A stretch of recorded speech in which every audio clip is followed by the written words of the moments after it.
Hello and welcome to the program. I am DEJI360. So the biggest talking point in the country today is petrol subsidy removal and the palliatives that should come with it, I should say.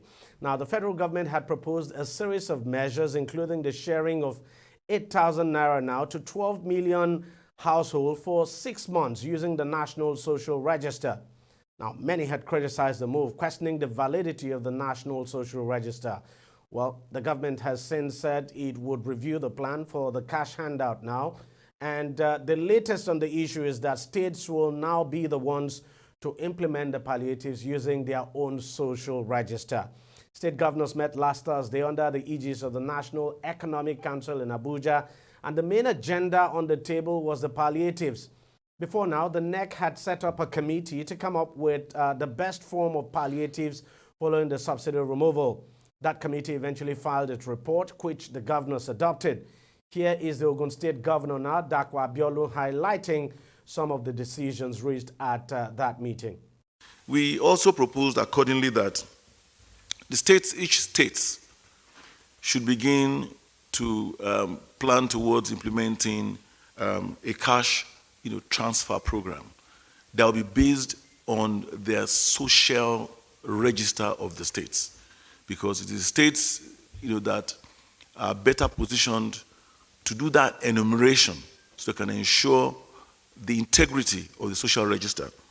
And again, it was also proposed by the council that we should implement a cash award policy for all public servants. What's a cash award policy? That would be a policy that allows each subnational to actually pay the public servants a certain prescribed amount of cash on a monthly basis. For 6 months. And it was prescribed that that should be implemented for 6 months in the first instance. And you'll be wondering, why 6 months? The idea is that as much as we're also particular about ameliorating the pains of our people immediately, a lot of sustainable measures are being put in place. And it is our hope that within now and the next 6 months, those sustainable measures would have begun to be visible. And then we can begin to taper down these cash awards. These cash awards, by the way, would be funds that will be placed in the hands of civil servants that will be tax exempt.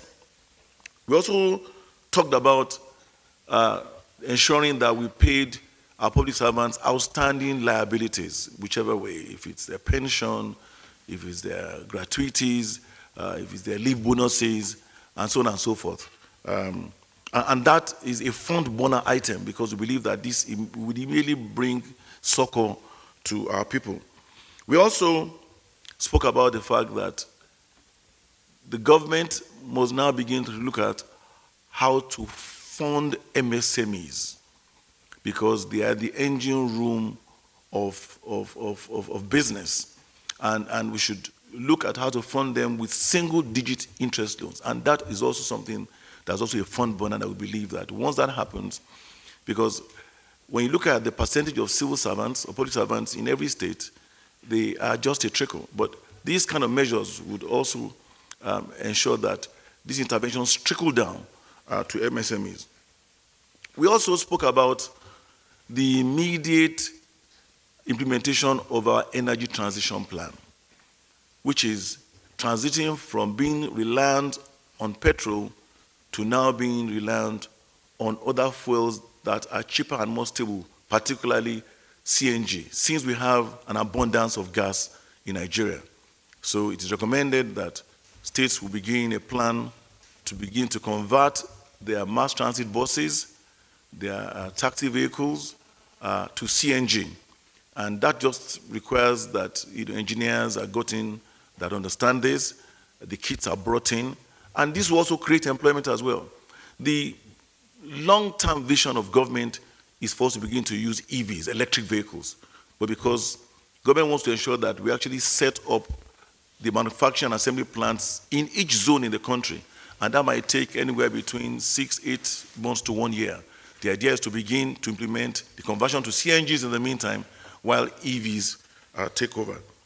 So these are the immediate steps that was discussed and proposed at NEC this afternoon to ensure that our citizens have an understanding that indeed we are also as worried as they are, and they will begin to see these initiatives implementation immediately. Now, from what the governor said there, there's no difference at all between their proposal and that outlined by the federal government earlier. In fact, what this simply means is that it is the state governments that will be in charge of the palliatives, and they will have to design their own social register, which will be used for the conditional cash transfers. Let's discuss this further now. Joining me in the studio is Nelson Ekujimi, who is a public affairs analyst. And joining us via Skype is Ogbonna Ukuku, who is an investment and economic development expert. Gentlemen, thank you very much for coming on the program. Let me start with you, Ogbonna. What the governors have said they are going to do now is essentially what the federal government had planned. I mean, they had criticized the National Social Register. Now they are supposed to come up with their own social register, and then there's still going to be conditional cash transfers anyway. So what do you make of their own plan? For me, their plan is they just want to they want ownership of the entire process, which is exactly what happens most of the time. Because just like every other thing, infrastructure development, industrial development, whatever national plan you have, if you don't domesticate within the subnationals, they always feel left out. So that's one of the biggest problems we've had when it comes to national development as a nation.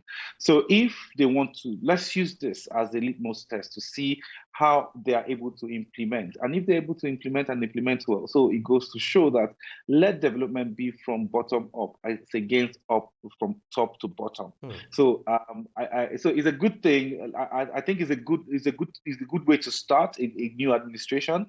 If the governors want to actually implement, let them be the ones to implement. That's fine. So if anybody is criticizing the process within the subnationals, everybody will now say, okay, go to your governor because he's the one that has collected the money that belongs to each and every one of you. And so he also brings that accountability at the lower level, which is one of the things we as development experts have been complaining about.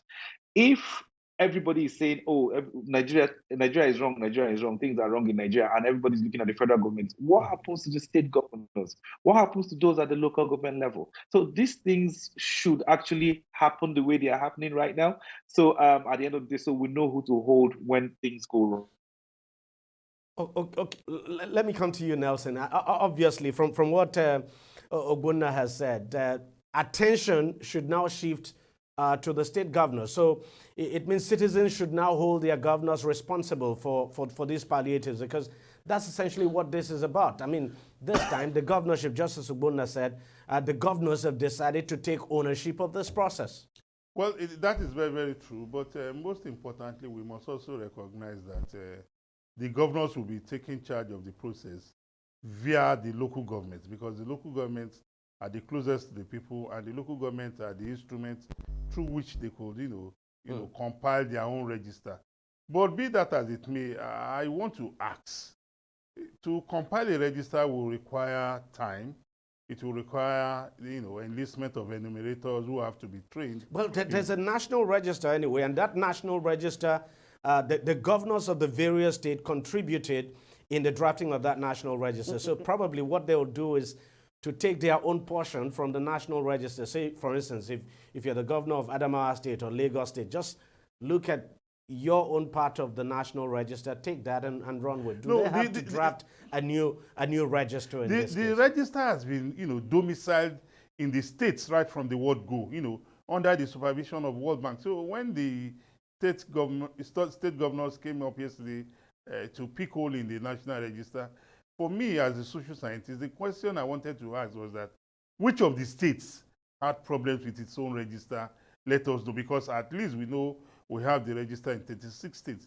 So it cannot be just a blanket, a condemnation of a register that had existed, that nobody had raised eyebrow about until now, that, they want to take charge, of the process. But be that as it may, so long as, we all recognize that they are representatives of the people, we want to give them that benefit of that, to do this so that we'll be able to hold them accountable. But most importantly, I think the citizenry must be engaged to know that, it's not only holding the governors accountable, it's also holding your local government, administration also accountable for this, because the state governments will, have to interface with the local governments who are domiciled in all the, local government administrations within a particular state.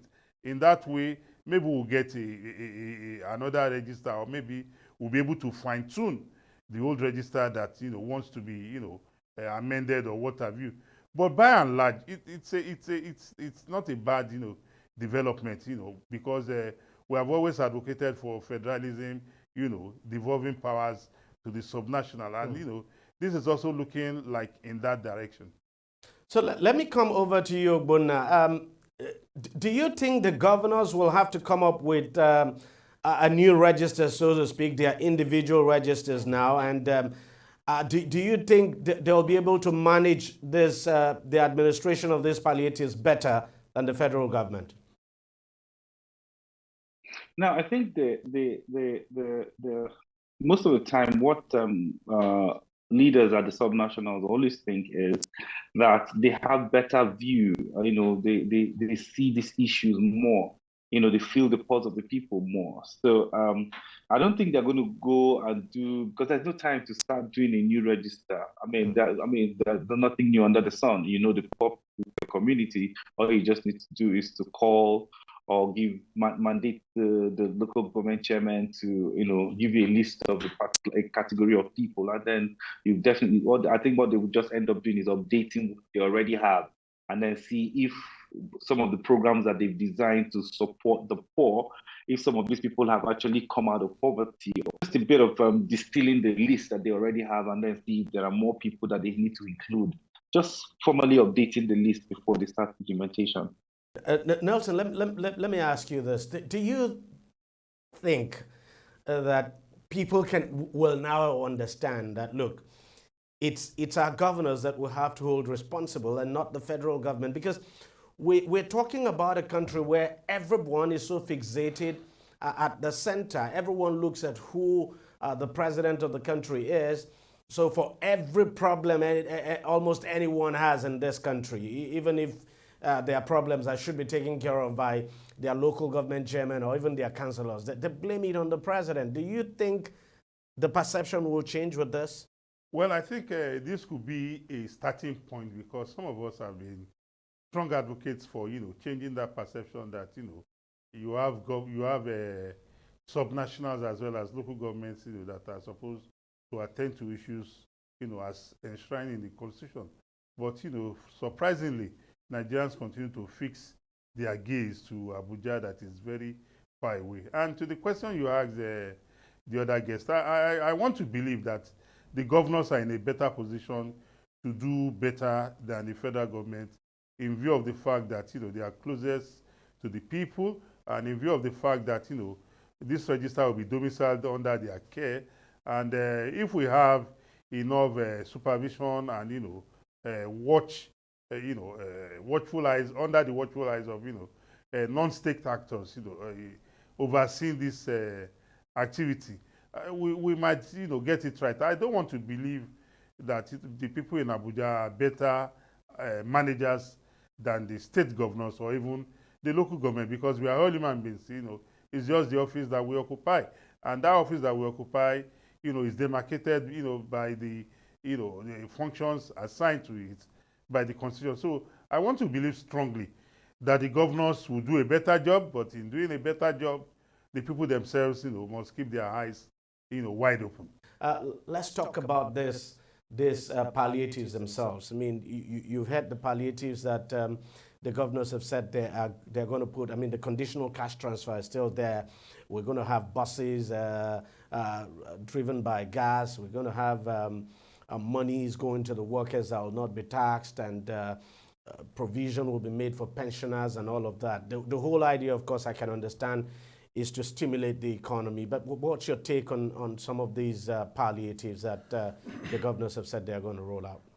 Well, with regards to the conditional cash transfer, that the responsibility has now been transferred from the federal government to the state governments, you recollect that some of us were strong supporters of that measure. So the conditional cash transfer stays. It stays, even though we were called names, but we have seen that the distributor in this case is the difference. And also, you talked about buses.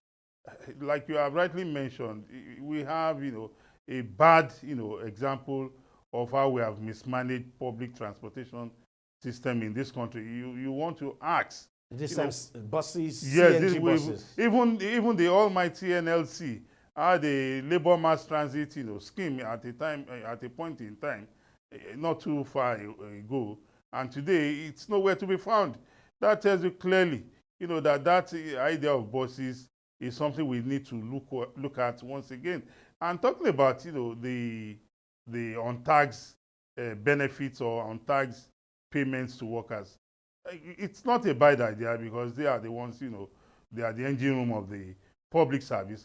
But most importantly for me, I would be more interested in government telling us what is the latest update with regards to our public power supply, because that is one area that depletes the purse of not only individuals but also business concerns, because a lot of people have to provide their own private power supply.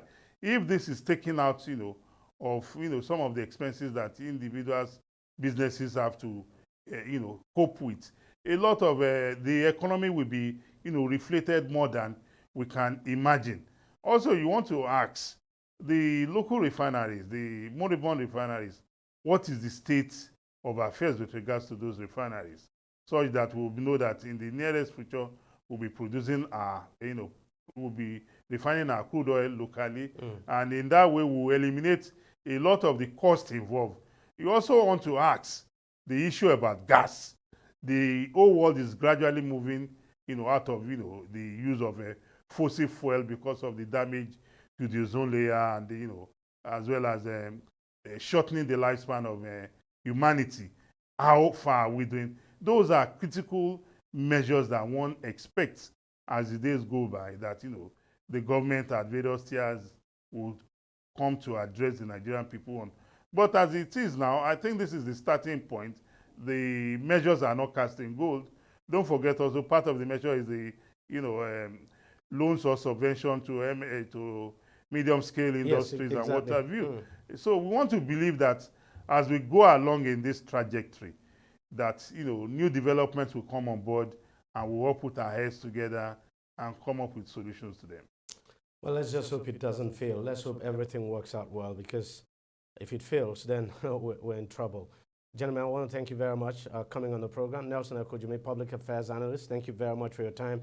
And Ogbonna Akuku, an investment and economic development expert, thanks for coming on the show as well. We'll take a short break now, but coming up, APC leadership crisis brews over Ganduje's alleged nomination as chairman of the party. Stay with us, that's what we'll be talking about next.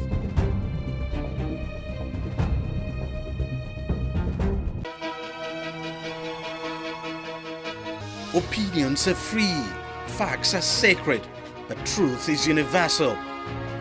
How, in practical terms, can we, for instance, de-escalate the tension? President must see himself as the President of the Federal Republic. We know where the enemy is. 3 places. The Lake Chad Basin, the border area between Nigeria and Cameroon, and then the Sambisa Forest. On DEJI360, we give you a complete dose of everything. Opinion, facts, and undiluted truth.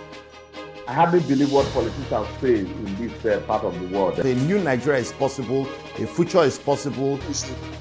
We delve into the issues, dissect it so that you can understand it, and use it to take action. I don't think there's any need for any governor to look for grant for ranching. DEJI360, dissecting the issues.